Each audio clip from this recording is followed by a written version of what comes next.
Howdy, howdy, y'all. Welcome back to Some Antics. For the first time ever on a Wednesday, which is quite unique. Today I'm joined by Andy Bell. Andy, how's it going? Howdy. Yeah, good. Thanks. You?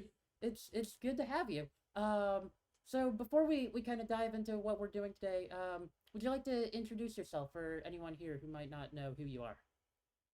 Yeah. So I'm Andy, and I'm a freelance designer and developer, and I run a little website called Piccalilli, where I write stuff about the web and stuff. There you go. And that's about it, really. And I'm northern, and that's probably the characteristics of me. I love that, right? You tweet, you do Piccalilli, you're northern. Yeah. I don't even like Piccalilli. I don't even like the food, So which is the ultimate. do you know, like it took me so many years to realize that you're doing a bell pepper gag. A little bit, yeah. There's a little bit on in there. The only reason it's called Piccalilli, there's no actual like, people always have like some sob story why the business is called what it is. Mine's literally like I saw the domain once. I was like, I like that. I'll buy it. And I just hoarded it for years, this domain, and I always wanted to find something to do with it. And then Mm-hmm. when I came to Piccalilli started as a newsletter. When I came to do that, I thought, yeah, I'll just use that Piccalilli domain because it was pretty good. And then Mm-hmm. to say I leaned into it would be an understatement. Leaned right into it. But the good thing is I know how to spell Piccadilly now, so there's always God, bonus to these it things. Yeah. Piccalilli is like the I'm sure you've heard this many times before, but just it's the most frustrating combination of double letters and single letters you could possibly imagine. One step down from Mississippi. There we go. Yeah, but Except, it's a tough one. But get there in the end. After about 5,000 times of writing it, you learn how to spell it. mm-hmm, It's not necessary, but yeah, one of them words. mm-hmm. Stephanie says that another attribute of you is that you enjoy CSS, utility CSS frameworks. Oh, Famously, of Andy, a course. fan of utility CSS. Real big, really into them. And heavy duty JavaScript frameworks are also Yeah. my cup of tea. Oh yeah, Cube, CSS. I mean, to be fair, I do use a lot of utilities in this, but maybe not quite so much as some. I won't mention any names because if you say it out loud, then a lot of guys turn up. So Mm, you have to be careful. Say Tailwind three times in a mirror, then you know yeah. you know what happens. But have you considered using Tailwind? I actually have, and I think this is something that's quite misunderstood about me. Mm-hmm. As I don't actually have a problem with it. I've used it for quite a few projects in the Mm-hmm. past. The thing I don't like, and the thing that always turns me off things, is enthusiastic evangelism. It's a big turn off for me. I think Yes. that's the best way to describe it. And the marketing copy on there is pretty controversial to say the least. So Yeah. I don't really dig it for that reason Mm-hmm. alone. But yeah, for what it does, it's pretty cool. For It's sure. pretty handy. All right. Yeah. So today, though, we're not really here to discuss CSS. We're discussing web components. And Yeah. this is something where I was excited to bring you on because um, I know next to nothing about web components. Right? I've heard of them. I feel like I have the general idea of what they are, but I hmm haven't really had the chance to play around with them. So I'm gonna learn a lot. I've got so many questions. And perhaps the like more obvious first question is, what are web components? Oh, so I think a good way of thinking about a web component is a spicy iframe.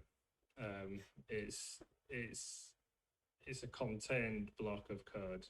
So everything that's inside it, JavaScript wise, it starts from within the in the web component itself. So you everything that you do inside of it is almost protected in a sense. So Mm-hmm. it's a bit like a view component, but you get it for free in the browser, essentially. And yeah, they're just really cool and they're really quick, and I use them a lot to do lots of little things on the web. Um, I wouldn't tend to use them for big stuff Mm-hmm. really, but yeah, like the So sort of thing we'll look at today. So what are the sort of things that you would use them for? Yeah. It's content. So content codes. If you go on like one of the articles on Piccalilli, I'll highlight everything that's a little web component. So those little FYI callouts, that's the web component. And the why I do that as a web component is because they use custom elements. So that's a custom HTML element. So that means I can just pop in the markdown files. Some people might use like MDX, which is like you can put like components in markdown. But my problem with these sorts of things is always what happens in 5 years' time when MDX falls out of favor. Yeah. I'm going to have this like legacy of content that's using this formatted rubbish that I'm going to have to migrate, and I can't stand migrating content. So whereas web components just HTML, so that's going to be around forever. So they're good on that front. Mm-hmm. And then if you keep going, like these little Codepen embeds, they're web components as well. Ooh, okay. So and the reason I like using these is the portability, and I can just put them in the articles. But the ultimate thing for me is progressive enhancement. So if web component, when the JavaScript fails, because JavaScript does fail often, whatever you put inside of the component, which we'll do today, just displays, and that's it. And there'll no difference to people that see the site. But okay. And then when they do work, you get the full experience like you do there with Codepen. So that Codepen is just a nice contained little embed that sits inside the component. Yeah, so they're just handy for that sort of thing, really. And there you go. So you see it's code-pen. Okay. Where's and the there, and code dash? Just go up a few lines. Ah. Keep going. There you go. Yeah. So you've got code-pen, and then it's a ID prop, and then a title. Then I can consume them within the component itself and use it to render that iframe that's in there on the Codepen embed. Yeah. So it's just handy for this sort of business. Yeah. Okay, so you mentioned something really quickly that I wanted to kind of dive in. So I hear people talk about web components, and then I hear people talk about custom elements. Are those the same thing? No, I don't really know the scientific difference. I'm not a very smart person, but the basically custom elements it's a HTML element, right? That's you've invented, and then the web component's the JavaScript aspect of that. Whereas like you've got a component driven JS business on the go, so they are often mixed up with each other, and I tend to mix up because as it stands, the only way to really work with custom elements is with in a web component context. There was a proposal to do HTML imports which use custom elements, but that got snuffed out by Firefox a long time ago, which is something I'll never forgive them for, because I think that would have prevented quite a lot of stuff we see today out in the wild. But yeah, they just they work hand in hand with each other, just like most things on the web platform do. Gotcha. So, there are other web components on this page that I probably maybe. Well, the code blocks are kind of, but they're just like little light JS functions rather. I think they used to be web components once upon a time, but yeah, there's a couple dotted around here and there on the site. Tends to anytime I add any sort of like interactivity that has to have a default experience, then more often than not I'll reach for a web component to do it. Interesting. Okay, so how would I actually get started with web components then? We've spun up a bit of a code base. Yeah, that's totally 100% empty. Oh, actually, we have a question in the chat real quick. Let's get to that one first. This is from CodeLex, who's asking, are CSS modules related with web components? CSS modules, as in the I don't think so. Is that the CSS modules the JS interface for CSS in it? No, I think they're just part of the JS world. But I don't know. I'm not the person to really ask about that, to be honest. It could be, but not that I know of. Not a problem. You can't put CSS inside of your component though, but guess we'll do a bit of that as well. But So- yeah, do you want me to let me fire up? We're in this thing together, aren't we? Open Explorer. Well, am I in live share? Am I? Are you? Let's find out. No, you're not. I can re-invite God, you. right, okay. Hang on. Yeah, let's stop collaboration session. I think I was in my own collaboration session on my own. All right. Well, we'll see. And in the meantime, I'm just gonna spin up some HTML5 boilerplate. Yeah, yeah. Any other files we're gonna need? Get a lot of JavaScript file in there, and then some CSS as well. Why not? Let's see if I can join this one. Let's see.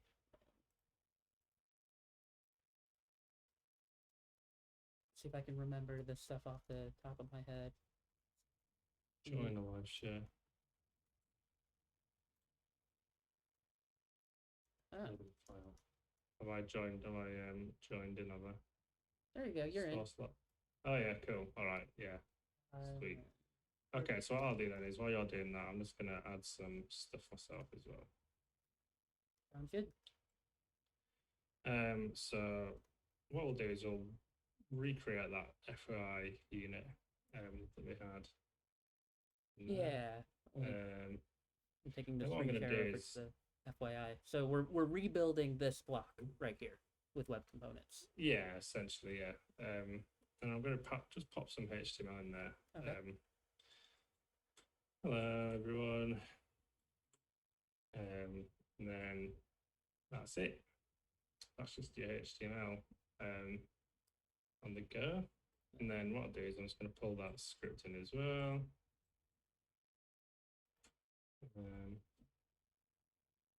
What is it? Script.js. So I should probably remove it from the head then. That would make sense. Ah, yeah. Sorry, my bad. No, you're good. Oh, I'm not used to auto closing brackets. Right. So.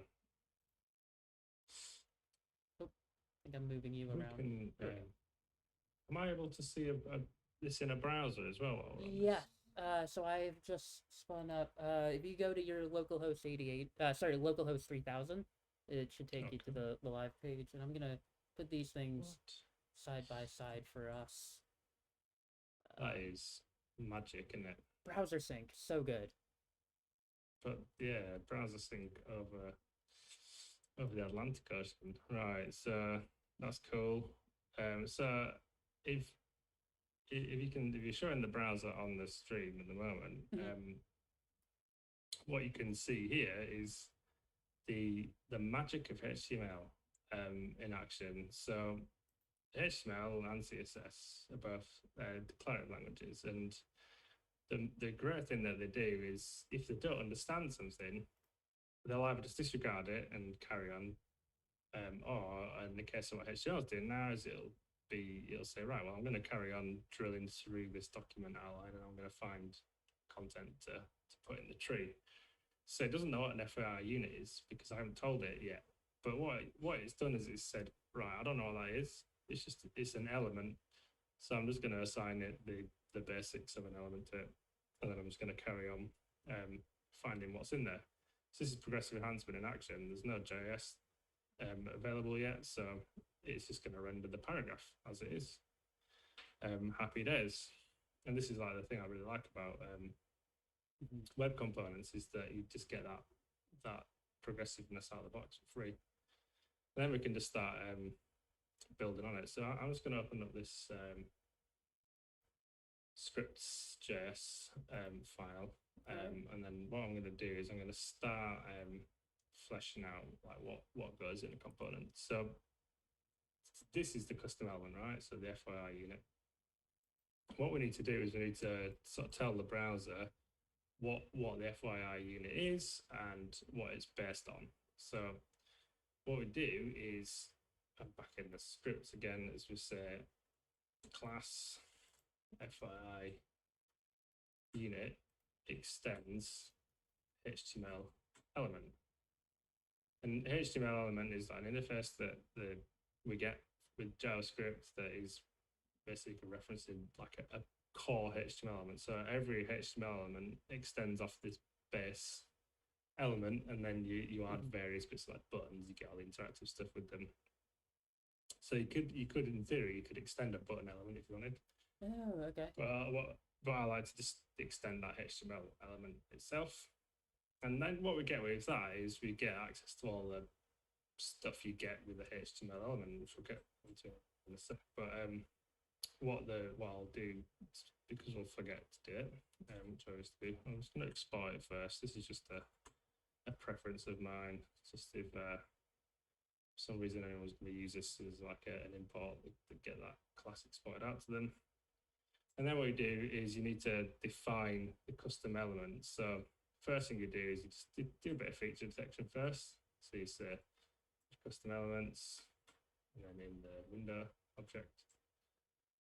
And if that's true, then we can say custom elements, define, and then we define what we added in the HTML. So we say define FYI unit, and then after that, we add the FYI unit class, which I've just created there. Now, I think you have to use, I don't know if this is still the case.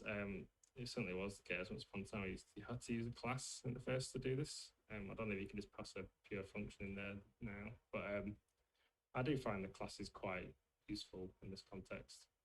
Gotcha. So what we're doing, if I'm breaking this out, is we're defining a class that's like, this is just going to represent this chunk of markup styles and logic. That's what our FYI unit class is.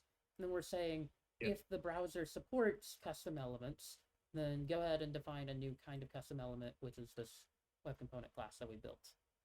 You got it. That's it. That's all we've done so far. Cool.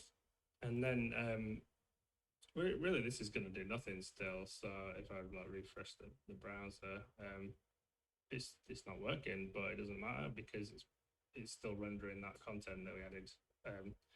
So that's all good as far as I'm concerned. So now what want to do, like what you do in a class anyway. So you construct the class.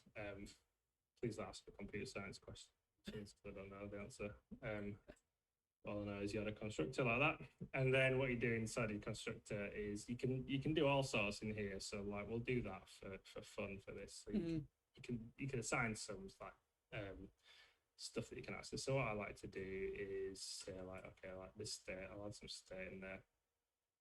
And what I'll say in this state is I'll say title is FYI, no surprises there. But what you need to do before you do any of that is you need to say super. And what that does is you're constructing your class at the moment. So you're telling the element to sort of construct itself. What you also need to do, because you extend in another class, is you need to tell that to also construct itself.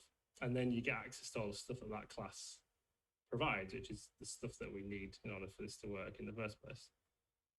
So that's all good. So again, if you refresh the browser, still nothing happening, nothing too exciting, and that's good. That's what we want because we haven't finished doing what we need to do. But now we can actually get something going. So what I'll do is I'll just make a method in here. Okay. And I was going to call it render. And this isn't like a life cycle method we'll get onto in a sec, but this is me just creating a function. Okay, so we'll later have to specify call render specifically. It's not React where it's like a magic name.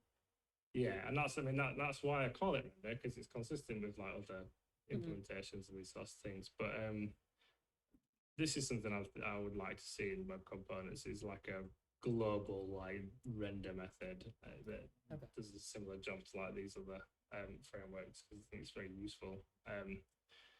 And just the point as well, like we're going to say this a lot in this component as well. And what when in the context of this, it's always going to be FYI unit is this at any point.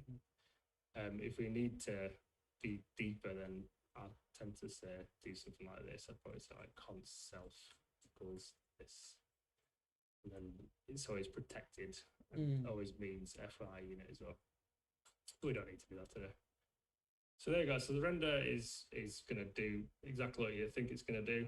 And what I was saying here is I'm going to say this, because this is the custom element now. The context of the FY unit class is in the context of this custom element defined. And I'm going to say this in a HTML, which is just like you do any other JS in the DOM. Get some backticks in there.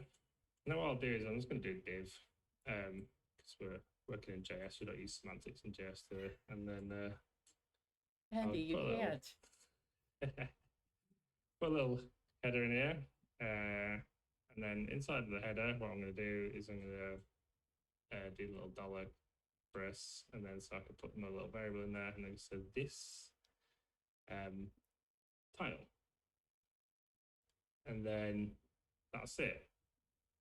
And then what I'll do is I'll leverage one of the life cycle methods that you get with web components. If you've done React, and if you did React in the sort of pre-function and best React days, you used to get these life cycle methods in there as well, where it's like different phases of a component's life, provide like hooks that you can grab onto, and you get the same with a web component as well. And when the web component is being connected and it's on the page, this function's called, which is the connected callback, and that is essentially like a ready function or a mounted function. And then what I can do then is I'm going to say this render.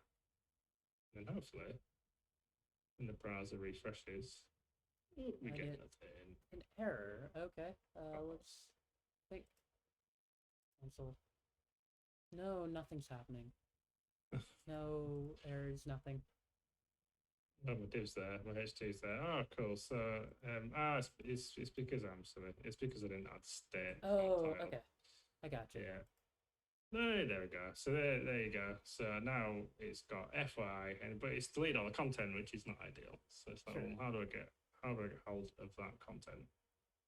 So what I can do is back in my little render method, what I'll do is I'm going to grab the inner HTML first. I'm going to say original content equals this inner HTML.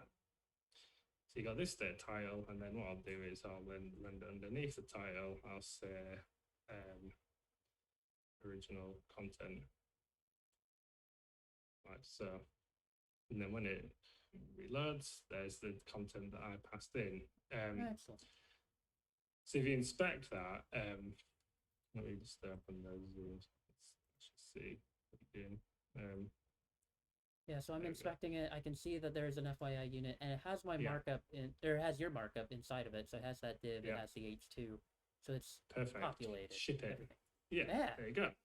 So that's the basics right there. So you've got that encapsulated code, and you can reach out and grab what was put inside it, and then you can also add bits there yourself. Now this is how I would use a web component like 99% of the time.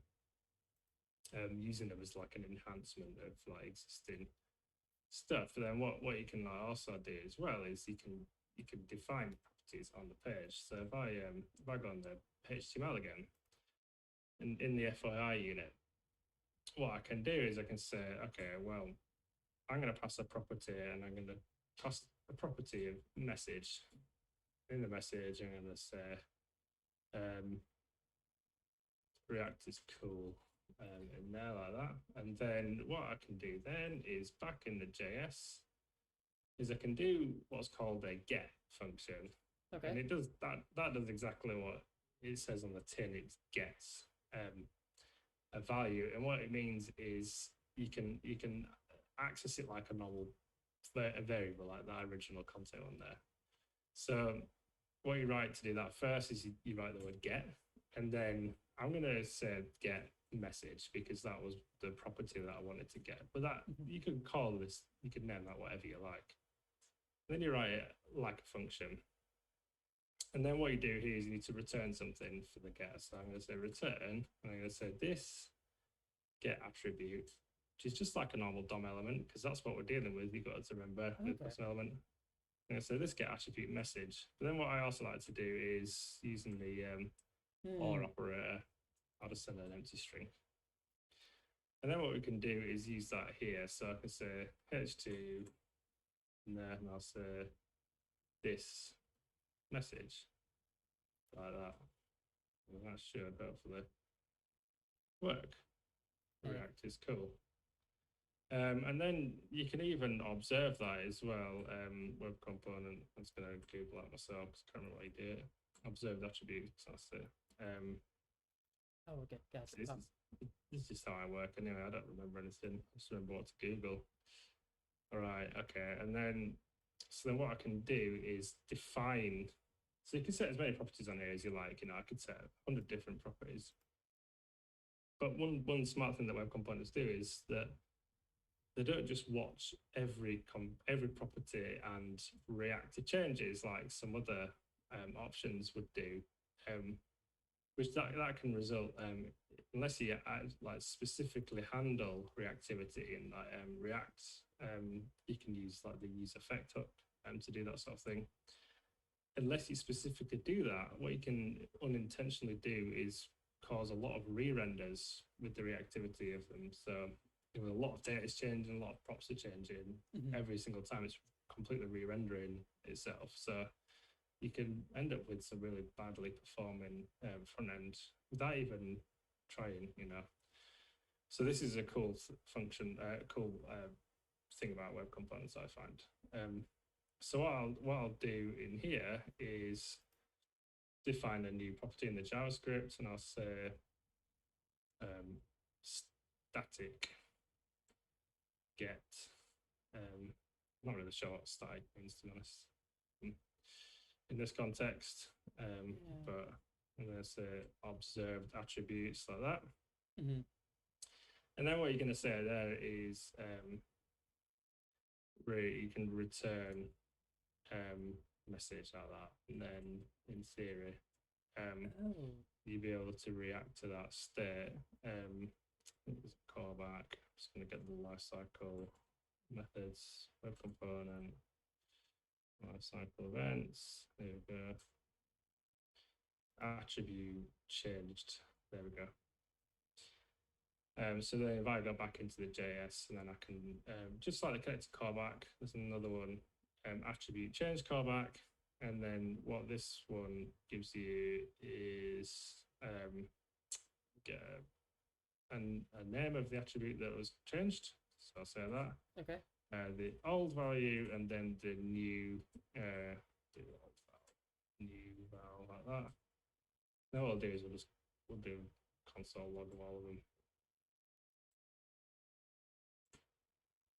Like that. Cool.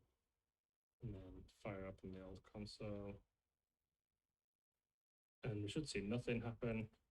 Well, first you get that initial run when the component's mounted, and then if you go into the if I go on Zoom, so if you go into the element and then change the content of message property in there, so like React is not cool. 11t is pretty cool, isn't it? 11t is pretty great. Okay. And there you go. So you get that reactive state. So then what I can do is I can react to that change, and then I can say back in the JS again, I can say this render. Oh, okay, which then re-render the component. So then two of them now, yeah. Because my render method's pretty rubbish. So what I can improve this now. So what I can do is I can say, right, outside of I'm going to take this original content out of the render method. Now what I'll do is I'll add that into the connected callback instead. Okay. And then I'll add it to my state object. So I'll say this state, state that original content. Let's add a default value for that. And then if I change my render method to use this state original content, should behave itself a little bit better. I've got two of those rendered at the moment.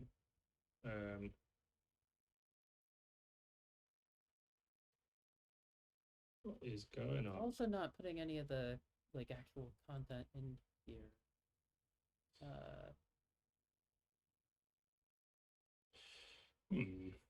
Curious.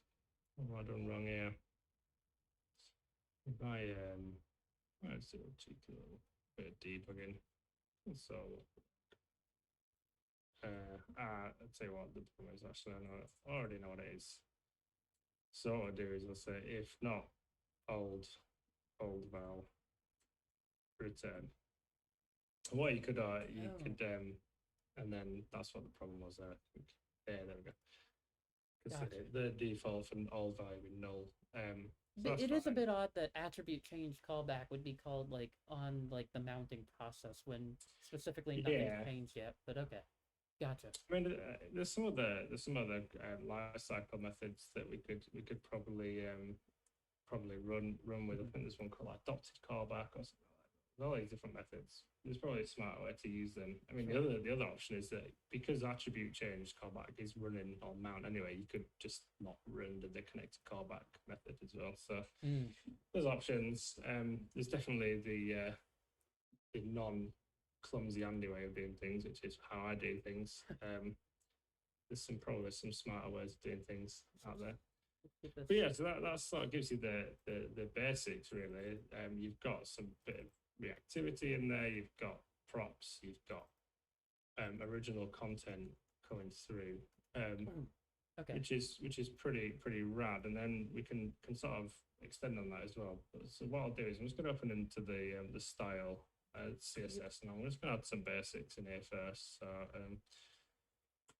tell you what I'm actually going to do. I'm just going to quickly put the reset in this HTML file as well. So a snippet for that.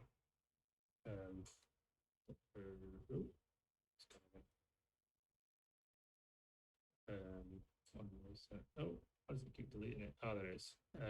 Cool.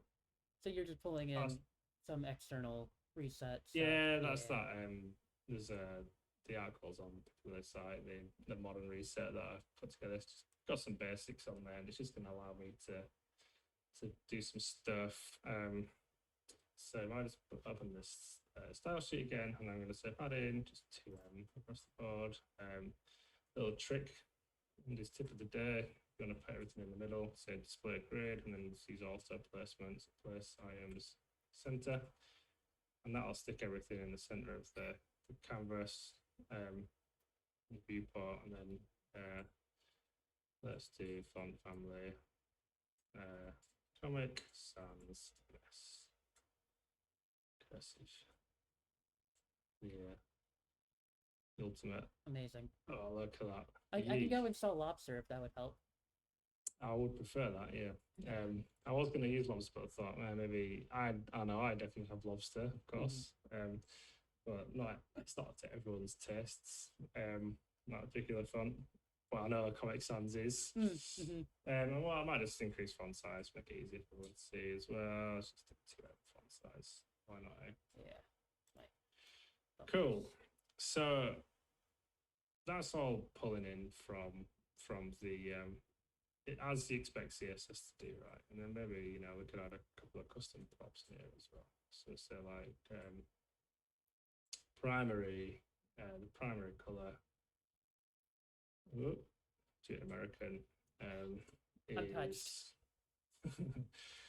if anything I'm accommodating FF00FF hot pink, and then maybe we say color dark is 2525 like that color, and then we can pop them on here as well. So background color primary, and then color dark. Then if I save that, everyone's retina is going to burn at the same time. So now that we all have that React is cool and ingrained in our retinas for the rest of our lives, we can start to see the impact of the shadow DOM and how that works. So at the start of the stream, I said that web components are spicy iframes, which is sort of are, but the shadow DOM's habanero iframe. If anything, I'm just going to remind myself how to open the shadow DOM. So I open the portal to hell. Cool. So what I'll do is a good way of doing components is during in the constructor you were setting, I was setting a bit of state. What I also like to do sometimes is this root. And then what? We're back in the CSS. This root Where we go? Okay. equals. Let's go to the scripts. There we go. The scripts. Got it. Yeah. So this root equals this, which is exactly the same as what we've already got, right? And then if I go into the render method, and instead of doing this in a HTML, I'll say this root in a HTML is what it is. And then that will, there'll be no changes to what we've just done. That'll work exactly the same. But what you can do is you can attach a shadow DOM. So if I just go back up to line 5 and then I'll do this root equals this dot attach shadow. There it is. Yeah. Okay. Got double this. And then you do mode equals open. I can't remember the difference between the open and close modes are, to be honest. I don't think there's much in there. And then if I go back in the browser now, it should, look exactly the same too, which is fine. But I see in the elements tab, I see a shadow root. Yes, that's right. So if I go into, if you've got the inspector open and stream, yeah. So shadow root is now the document root of, I've just noticed, I looked at to see my own face in the screen. And right. Got that hot pink. Yeah. No, I'm sure I'm the same way as well. It's vibrant. Cool lighting that everyone does. Yeah. We're bringing back, like the 80s are so the 80s, right? Like we're in the 90s. Got to do those neon colors. So so you see there as well. Like, there's two interesting things there. So firstly, that the shadow root is, so like in the normal browser context, you've got document, right? The shadow root is pretty much the same as document in this context. So everything is now changed, and this also means that if you were to define a custom property with that root pseudo class, that is now referencing the shadow root of your component and not the document or the HTML root. So what that means is then you can privately set custom properties. Does that let us just generally scope our styles down? Like, is that you could do, yeah. Okay. And anything, so any styles that you add inside of this shadow root now are also scopes as well. So if I'm just going to go back into the JS. Yep. And then what I'm going to do is, let's see, I'm going to go into the render method. And what I'm going to do alongside my div, line 36, I'm going to add a style block in here, right? Mm-hmm. And then I'm going to say that P inside of, in fact, I'll do H2. H2 is going to be font family times, no, actually, no, let's just do my actual favorite font, Georgia. Okay. And then on the inside of the component, you got FYI, React is cool. If I also go into the HTML and the HTML file, and just after the FYI unit, I'll do another H2, and I'll say inside of there, I'll say limited is cool too. You'll notice that is still in Comic Sans. So yeah, inside of the shadow DOM, you can style in safety, as it were. The flip side to that is that everything that's rendered inside of this root is going to not access certain elements of the root either. So there's good and bad with this sort of thing, unfortunately. Okay, so just to make sure I'm building my mental model, I can define things on the overall web page's root, like custom variables, and my custom elements can consume those. However, at the same time, I can define things in my custom element, in my web component, that are scoped specifically to that. So I can, wow. Okay, that's really cool. I like that. Yeah, so it's it's pretty cool, and we can also do some more useful things in Shadow DOM. So like the way I've done the rendering. So if I go back in the scripts file, the way I've done the rendering in here is more akin to not using the Shadow DOM. What I can do in here instead is I can use what's called the slot element instead. And I was going to get rid of that. And then when we re-render again, we get that slotted content, the hello everyone. And then if you go into, if you go into the element inspector in the browser, what we've got here is, you see, you've got the slot, and then it's got a little Siri's trying to, there you go, see that Siri. Slots trying to essentially what it's done is create a symlink. So the content isn't inside of the component. The content's essentially a reference. It's like a pointer, like with JavaScript when you create a variable or something. You create a pointer to allow you. That's essentially what we're doing with the Shadow DOM. So the past the HTML is what's called light DOM, and that still has access to the CSS outside of the component. But hopefully now, if I go into back into the web component and remove that h2 style, hopefully the h2, oh no, it's still accessing the styles from outside.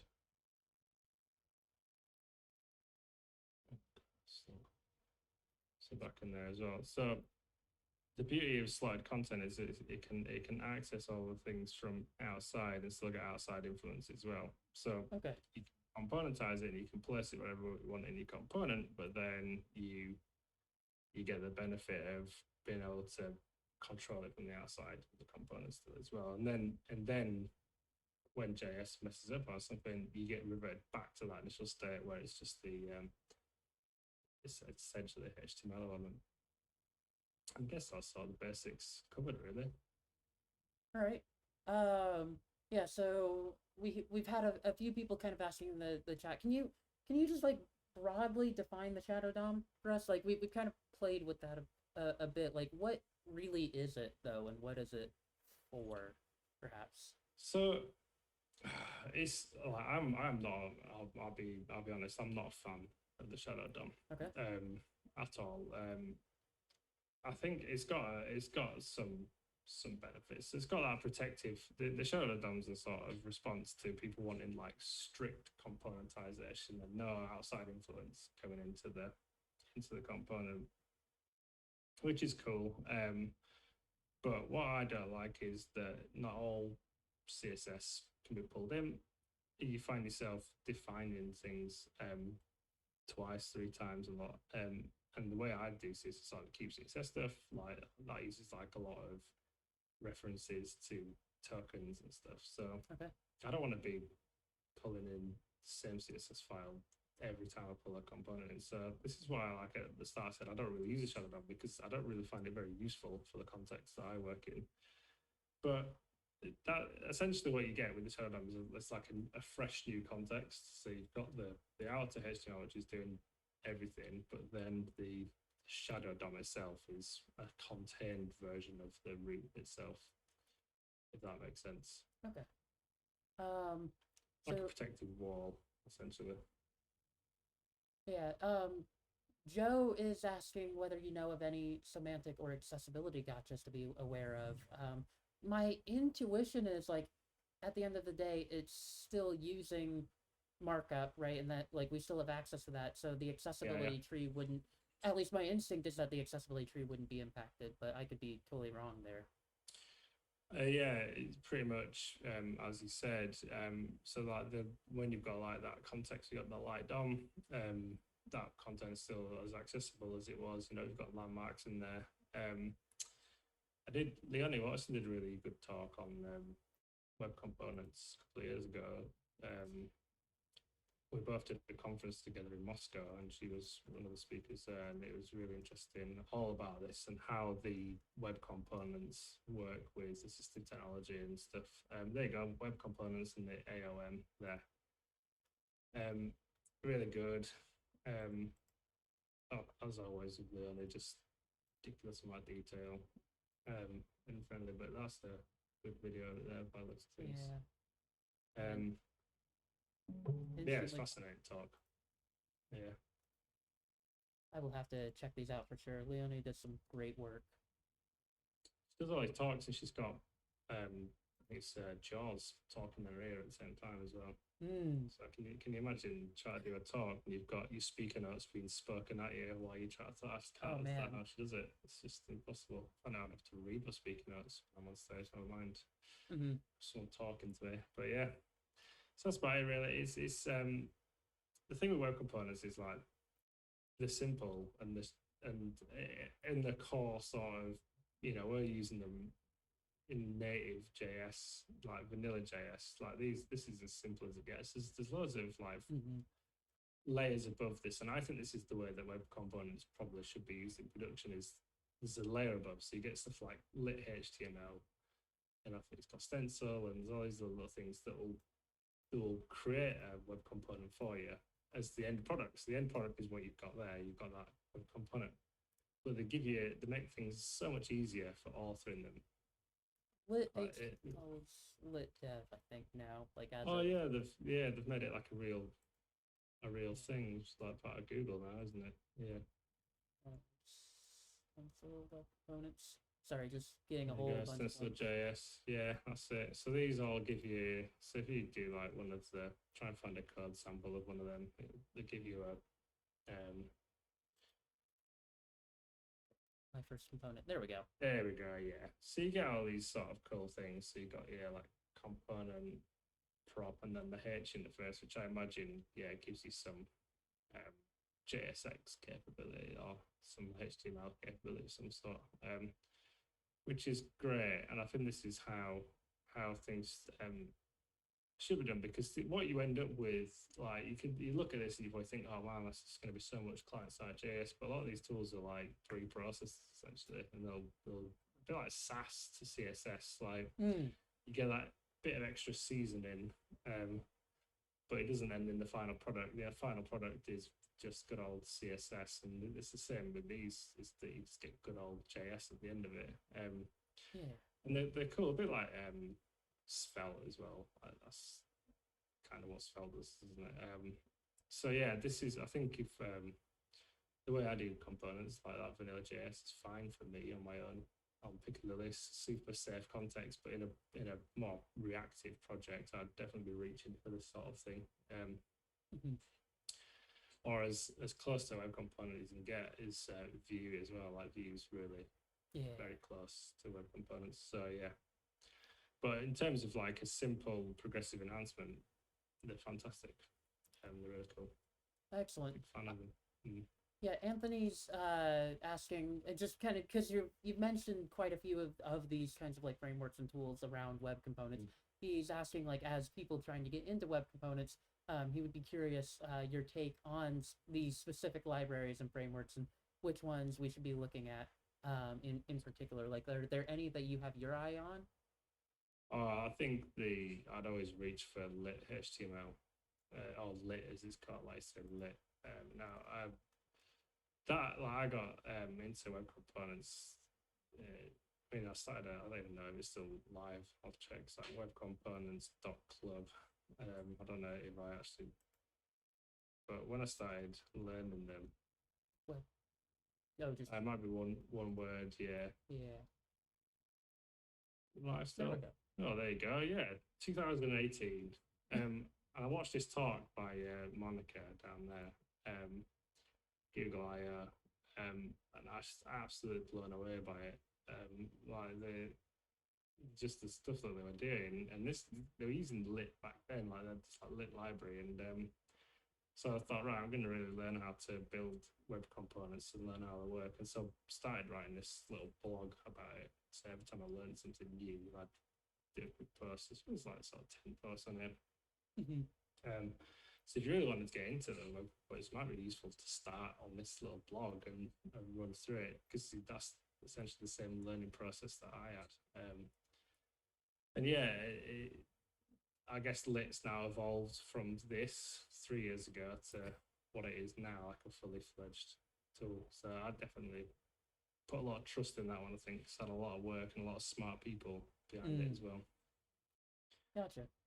So, um, my experience is like with reactivity is specifically with React, right? So I'm trying to find like where would I like where kind of the boundaries are between these for me, where like web components make a lot of sense for projects like a blog because blogs are not likely to be highly dynamic, right? But it seems like, from what I can tell, something like this might be painful if you had a very dynamic, like full application. You wouldn't be likely doing this with web components. You'd No. likely be using a framework like React. Yeah, absolutely. There's definitely like there's a line to be drawn. I mean, one thing to remember is that a web component is it's just a component, right?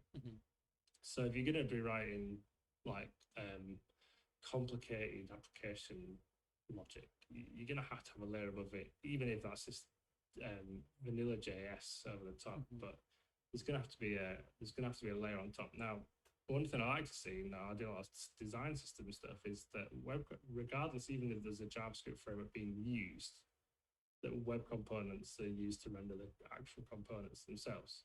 So I see this in view context quite a lot. Okay. It doesn't really work in React because React reinvented events for some unknown reason. But web components being the sort of the small piece of the puzzle, then the framework doing all the stuff that frameworks are good for, which is like hardcore logic and passing data around and state management and all these things. But what you get at the end is just a little component gets rendered. So you've got like the observable props and stuff like that. So you render the component like that, and then you can react to those prop changes. Oh yeah, custom elements everywhere.com. Yeah. So React's still 70%, which is you consider the amount of resources that get pumped into React. It's pretty poor in it. Especially if you've got, I've never even heard of Riot.js, but there it is, rocking 100% support, you know. What's the percentage of Vue, just out of interest? For sure, 100. 100%, yeah. So, you know, it's Svelte again. So you've got those options. I think if you're going to want to use web components as a sort of end, then Svelte and Vue. So, like, what a tip that I can give just for any sort of, like, JS-driven development is, like, try and treat your components as just components that do nothing but render a result. So a component is almost like just a function that returns something back, and there's something that it returns back as a bit of HTML. If you write your components like that and really lean into like props being passed into them, you can put that component wherever you want and integrate it into whatever you want as well. So if you're doing a design system and you use web components as the endpoint, you could plonk that same web component in a Vue project, Svelte project, Vanilla.js project, wherever, and they'll work the same way as they did everywhere else. Then you've got the scope styles in there as well, so you could even put like scope styles in there if you wanted. Shadow DOM, happy days. And that tends to be how I would use them in production. In that sort of project. If I was to take a client project on tomorrow and the requirement was lots of reactivity, realistically, I'd probably pick React because I know I can rattle that out, no problem. But if I really wanted to lean into, like, say it was as part of a design system, I'd be like, right, I need web components, so I use Vue or something like that as my application layer. Gotcha. So web components let us have reusable elements, you know, the reusable markup, the reusable and also scoped, but also influenceable CSS. And we didn't really explore like any like dynamic logic beyond just kind of hopping in the inspector and changing the attributes, but there was logic there for like reactivity. stuff like that. Of course, yeah. Bundle Yeah, it all up in a component much the same way like I as a React developer would expect, but just in a more progressively enhanced way that doesn't require us to ship a whole library for re-rendering components and stuff like that. Um, and we have to explicitly opt in to reactivity for which is cool. attributes. Yeah, That's really cool. that. Yeah, there's a lot of work to be done though. Components like they're not like they're not perfect by any stretch. But sort of if you always bet on the platform is some sage advice I can give anyone really. Like I've been on the block for a while now, in web, and this goes back to like when I said I chose to use a web component inside of Markdown rather than MDX because the second I saw MDX, I thought that's got a shelf life on it, and it's not a portable context. So I recently this year I replatformed the whole Piccalilli site from 11 to Next.js, and all of the web components for Piccalilli I just copied and pasted into this new project and they worked straight away. Because I don't render any client-side JS on this project. I use Next as a sort of back end almost. But yeah, that's the beauty of web components. If I'd have done it the other way around, I'd have had to rewrite loads of different stuff. And if I had MDX in my Markdown files, I'd have had to then go through and change all of the content. And then it saved weeks of time because there's a lot of content in here. And yeah, just all worked, you know. Put the Markdown files in, jumped them. You're talking about this. This is exactly the journey I made when I migrated my blog, because I took your 11D course, and then I'm like, you know what, I like my blog is on Gatsby. It will no longer be on Gatsby. But I was like, I had bought into the like Gatsby MDX stuff, and then I just realized like my blog isn't going to be on React forever, and if it's gonna be like if I ever want to migrate away, like now is the time to do it while it's still small and scoped down and not that many posts, because otherwise I'm never going to be able to leave React. Whereas focusing on like 11D and the like the markdown or like the markup as well, right? Like focusing on that has given me a lot more confidence in case I ever need to make the same migration you've just made. And it's you definitely did the right thing. Like I've seen the limits of I've triggered Siri then. I've seen the limits of like Gatsby in the real world. A couple of years ago, did a client project. I got hired in with an agency, brought me in to help them with this project, and their client was insisting on using Gatsby, and the site had 5,500 pages or something like that, and it took 45 minutes to build. You know, 45 minutes, and like there's discussions in the project. It's like, look, it's not too late to like use 11A or something like that. But they went down because they're essentially a team of React developers, so they wanted to use a tool that they all felt comfortable, which is, you know, I can appreciate that. So the solution was that their ops people had to then write a middle layer to do the Gatsby build for them that like cut down the time, which I think Gatsby have now done themselves with their cloud service, but they essentially built what they've done with that, like partial rebuilds and all that sort of business. And you think, God, where are we? You know, what is going on with the JS world? Like, you know, these products are built, you put them into real context and they're creaky as hell. Yeah. So no, and this next site is slow. You know, it takes like 8 minutes for the whole site to build now. Whereas I think in the version of the 11 site before I moved it, took 8 seconds to build the entire site from scratch. You know, and it was huge at the time as well. And it's can't beat it. It's great. Zach's a good lad for doing that. I've got one more question from the chat, which is, in today's example, we defined our component in a script.js file. Do you typically write these as one component, one file, imported as an ESM module? I'm guessing that's as opposed to like defining multiple web components in a single file. Exactly. Yeah. If you inspect on this Piccalilli page, I'll show you. Yeah. Well, I don't even bother bundling them either. I pull them in as just little files. So if you go right to the bottom of the page, bottom of the. You see there, yeah, you can see all the components being pulled in. So you've Oh got yeah. the FYI unit, the Codepen, the code block, add loader, all these little MIDI components, and they'll just get pulled in as modules. Job done. And that's how I tend to roll with things. And I was like, oh, I need to get rid of that service. I don't use it anymore. But yeah, so that's essentially what I tend to do now. I might bundle things up in some context, but for this context, like Sure. these things are tiny, these little components. So I was thinking that, like, if I take a look at this, and I am just going to straight up yeah. dive into your code here, right? Like, I can't imagine that this is going to be a massive file that No. we're going to look at. That shows up on one screen. That's Oh, look at that. You see the comment there. You can see exactly where I am. In the connected callback, I've got a 10 millisecond timeout with reactive bollocks as the comment because there's some business going on where it was some render delays where I had to sort of just, even though I defer, so if you have the defer attribute to a script, then it's essentially like back in the old jQuery days, it's like the document ready equivalent, okay. it waits all the markup's done and then it'll render. But even there's some unknown stuff that's going on in the React world that resulted in me doing that bodge. There's probably a reason for it that I could actually account for, but at the time I just couldn't be bothered really.